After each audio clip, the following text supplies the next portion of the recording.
you so much for joining me. No, only pleasure. Thank you. This is very exciting. I'm excited. Awesome. I'm so glad. So before we start, I wanted to ask if you would be happy to give a little introduction of yourself, who you are and what you do.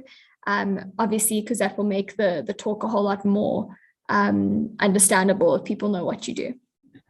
Yeah, of course, no problem. Can I start now? Yes, of course. Go for it. Okay, so yeah, my name is Tamlyn Nel, and yeah, I'm a qualified chartered accountant. I did my articles, that kind of thing, and then I realized that that wasn't quite the industry I wanted to stay in. Yeah, my heart was really for people and to make a difference. Yeah, so then I started working at an investment property company in their wealth management division. So I had a lot more, yeah, I was chatting to clients a lot more, getting to know people, you know, in a different space, if I can say it like that. And that's when I realized that there is a need for financial education. A lot of people, you don't actually get exposed to that kind of thing. Like no one teaches you in school. I think even if you go study a business degree, you understand finances from a business side, but not always from a personal finance side. Yeah, no one teaches you about budgeting and saving and what investments you need and why you need them. So when you go to a financial advisor, they sell you a bunch of things, or not always, some of them are really great, but a lot of them, I mean, they make their money on selling products, so it would make sense that they sell the product. And yeah, and that's when I kind of realized that I wanted to change that, you know, to make a difference in that space, to give people hope again when they look at their financial situation. I think a lot of people, because they don't have the knowledge, they get into like the debt spiral or the debt cycle or that kind of thing, and they lose hope, lose control of their finances. So yeah, that's in a nutshell where I step in. I offer the financial education side, so financial coaching. I do one-on-one coaching with clients, couples. I have a heart for women specifically, but not exclusively. So I think everybody deserves an opportunity to learn about money. Yes. Yeah, so I do the one-on-one coaching, and then also training at companies. So speaking to a group of people, a group of employees, you know, whether empowering it like that. So yeah, that's me. That's what I do. That's absolutely amazing. Oh my word. Okay. So you have obviously a range of interests here, because as you said, it wasn't necessarily the field of work that was problematic. It was just the fact that it wasn't doing it for you because it wasn't heartfelt enough and full of people enough. So that's amazing, because I mean, it's quite the journey to go on from being a CA. And I mean, that's a tough qualification to complete and then finish your articles and take you on this amazing journey to where you are now. That's absolutely amazing. And it really works well together, because I mean, I can't even imagine how clued up you must be because of the degree that you studied. So it's fantastic. It's absolutely amazing. Wow. Okay. So the goal for today's talk is really just to unpack I guess you could say, the reasons and the needs for employee education in terms of finances, you know, and especially now that you've introduced yourself properly. I mean, I know quite a bit about you from the people that put us in touch with each other, but our audience didn't. So that's absolutely amazing going into this, that now we can understand how your role fits into this topic, you know, how this topic fits into your role. So the first thing I thought we could talk about is why the need for employee education when it comes to finances. I know you've just touched on it in your introduction. Like what benefits can we see from, I guess, educating employees or even employers on this kind of stuff? Yeah, so for me, it's about everybody. Like I think everyone deserves the opportunity to learn about finances. I think it's just so beneficial to know those kinds of things. You know, not no one, but a lot of people don't ever have an opportunity, and it's ironic because the people who need the education on money are the ones that don't have the money to pay for that. Exactly. And I think that's why it's so incredible to be able to do it in the workspace, because it's also people who are in a similar environment. So you don't feel like, oh, okay, that person must be so much better, or you know, that kind of thing, because generally I try to speak to people in the same level. So if I'm speaking to someone like a semi-skilled person, say someone who's working in a factory, then I want to approach everybody that's in the same boat, because you know, then you automatically feel a bit more comfortable. It's the people that you work with every day. You kind of are in a similar situation. So to be able to approach it on that level, I think it just automatically takes that pressure of, oh my word, it's one-on-one, it's so awkward, it's, I feel so exposed. It kind of takes that out the way. And then also companies, they often have a budget for training. So that's why I've approached it more in a corporate way, because as an individual, you don't often have that money to sit with someone one-on-one to learn. But companies, they budget for these kinds of things. It's part of, like, skills development is often part of a corporate environment. I personally think a very important part, not necessarily, well, obviously in the financial side for me, but I think across the board, if you're investing in your employees, you're going to benefit from it as well. So my financial training isn't for a specific group of people, it's for everybody. I try to tailor it according to who I'm speaking to. So like, I even have a non-profit on board. I speak to homeless people. That's amazing. Who are now getting into, who are getting, they're being trained and upskilled to get their first job, to learn, even if it comes, if it's doing gardening or that kind of thing, as soon as they're earning money, they need to know how to work with that in a way that improves their lifestyle, that they're not living week to week or month to month, that they actually are making positive changes. So that's why I think there really is a need for it. I think there's a lack of that, just in general, even in school, no one tells you these things. Exactly. So that's why, I think at least when you're in the workplace as well, you're earning money, you should know how to work with it. Yes, of course. No, you're right. And it's such an interesting take, because, I think so often, especially these days, a lot of businesses are starting to focus more on the mental health of their employees, or at least trying to work on them. And it's becoming a much more common conversation. But something that is still lacking is the financial aspect, the financial education within a business. And I don't think as many corporates realize as we would want that mental health is often very much surrounded by problems of finances or comfort in one's finances, and I think it's just such an important type of education for people to be implementing within their corporates, as you said, because it's, it doesn't matter what level of the pay scale or socioeconomic status people are, it's still a skill that every single person needs to have in order to, I guess, make the most out of what they do get. Even if it's minimum, even if it's a minimal number, that's, that even more so then they need that education, So yeah, I wish this was something that was brought up in more businesses more often. I have to be honest, I really do. I'm only starting to see it more recently. This is something that's only coming to surface now, and it should be something that every business tries to incorporate. It really, really should be. But that's why what you're doing is so amazing, because if people in corporates, whether it be the employees or the employers, can see the kind of work that you're doing, hopefully that would motivate them to get someone like you to come in and talk to them and, bring some education, because that's the most important thing. So thank you for that.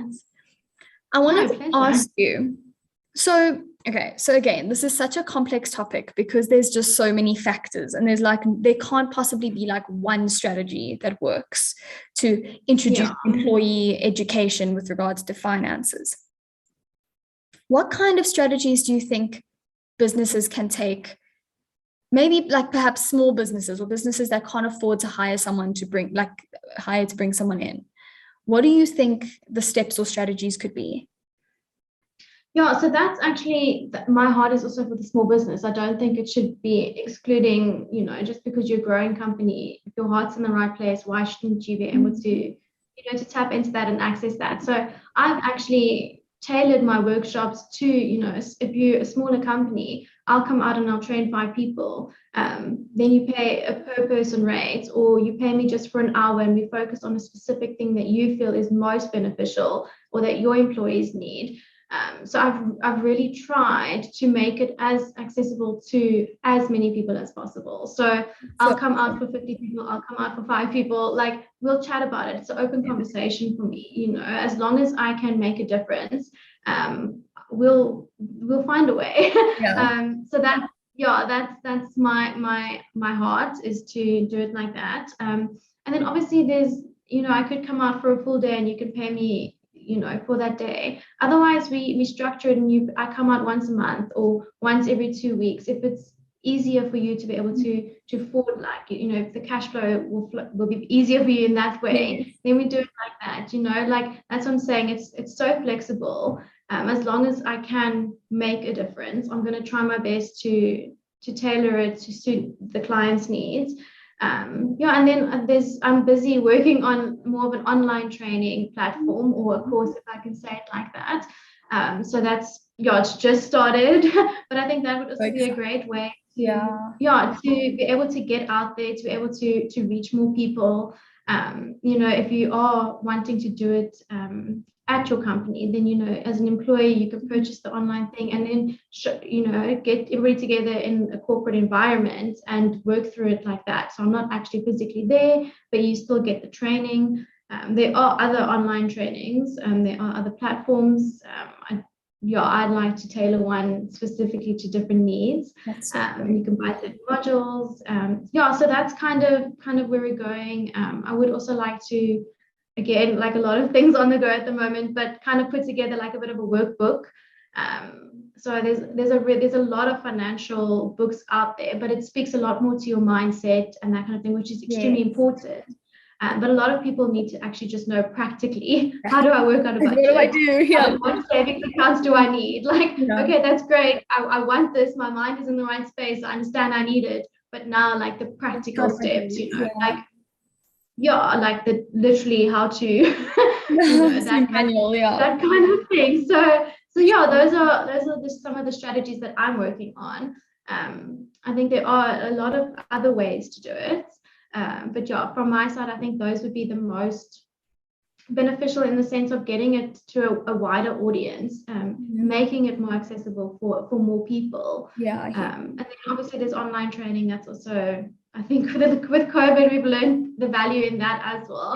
I'm a very much an in-person person. I like to be there, be like on the ground, present, seeing the people's reactions, be able to, if they have a question, be able to answer them right there and then, rather than kind of like, here's the information, good luck.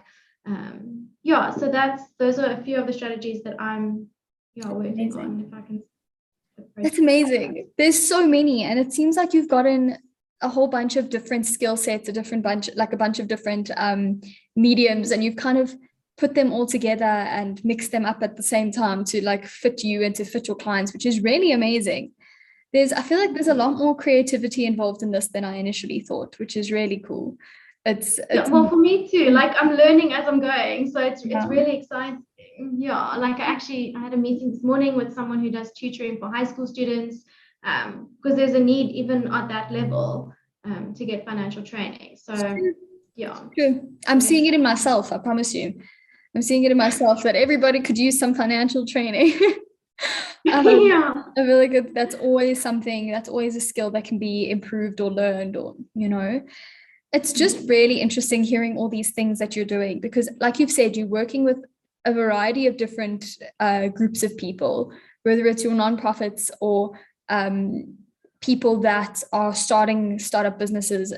It's just really cool. And I can't even imagine the kinds of reactions, or I guess content and what word am I even thinking of? Like reward that you get to feel from helping those kinds of people, to get them to a place where they feel financially stable, or they're able to look after themselves or start their business. That's an amazing thing to be able to do, because finances are such a sensitive topic as well. So it's also, but I can see that in your whole persona and the way that you can see that you're a sensitive person. You can get that from someone even if it's a first impression of someone, and that helps as well, because this, like I said, is such a sensitive topic. It's unbelievable. I'm very like blown away right now. This is so exciting and so cool. I'm really glad we got to have this interview. Thank you. I do have one more question that as you were speaking, I was like, I'm just curious. When you look at, for example, okay, let's say a small business or a nonprofit or whatever it may be, are there like a specific, is there like a set of criteria of the kinds of information that you feel like you need to teach people? Or is it more depending on the client, it's like themselves? So for me, there's general topics. So like budgeting, for example, Okay, is kind of a fine. general thing. And then savings and investments. Mm. So those are the main topics kind of. I mean, there's a few others, but for example, and then when you look at budgeting, if I'm speaking to someone who's homeless, for example, the way I approach it is, you set the lessons that would speak to them. So it's like you take, okay, you're now earning even say 100 rand. And then I say, okay, with 100 rand, you could buy this, or you could buy this, or you could buy that.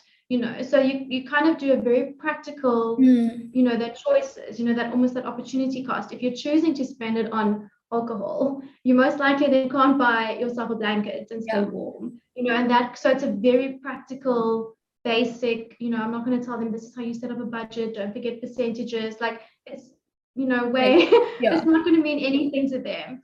Whereas if I'm speaking to someone who's got a bit of a financial background and you're talking about budgeting, then you do say, okay, let's work in percentages, percentage needs, percentage wants, that kind of thing.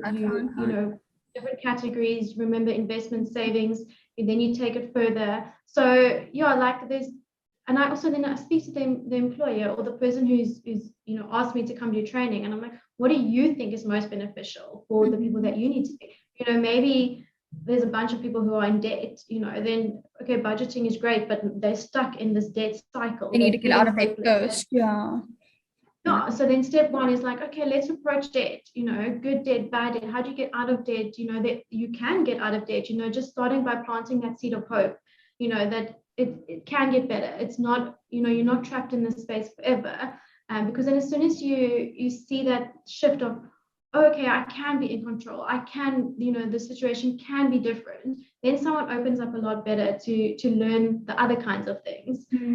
So it's about finding that if I can say it like that, just where something can click, maybe sometimes you do need to start with the mindset of, okay, these people are just, they're not anywhere, so you approach it there, so it's honestly, for me, just I look at each situation like as an individual. There are, like I said, the different categories that I try to cover that I think are important, but make sure that I'm speaking on a level that actually is impactful, is going to make a difference. Because it doesn't help I speak to someone for 4 hours or do a full day training and they walk away and think, okay, that was such a waste of my time. That's the worst. No, but like, because if you're not speaking to someone on something that they're gonna, they need to take it in. So even if I spend the full day and we talk about one topic, at least I'm making a difference. Exactly. So that's how I kind of try to tailor it according to the needs of, That's amazing. The audience.